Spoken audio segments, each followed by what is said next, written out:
अस्सलाम वालेकुम, this is Mohammad Ehsan भट्टी। आप सबको जिस तरह पता है कि गंदम की कटाई तकरीबन 50% हो चुकी है।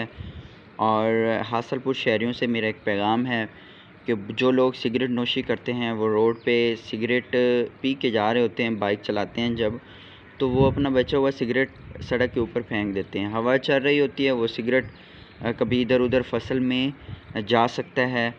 और इससे ये होगा कि जिसकी फ़सल है उसको बहुत ज़्यादा नुकसान हो सकता है। इधर हासलपुर साइड पे बहुत सारे इसी तरह के इंसिडेंट हो चुके हैं, और भी पंजाब में बहुत सारे इंसिडेंट हो चुके हैं कि गंदम की फ़सल को आग लग जाती है। तो ये थोड़ी सी हमारी लापरवाही किसी को नुकसान की तरफ लेके जा सकती है।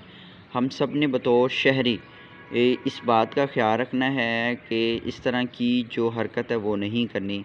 दुआ करते हैं अल्लाह पाक हम सबको अपनी अमान में रखे और हमारी फ़सलों में बरकतें डाले। आमीन।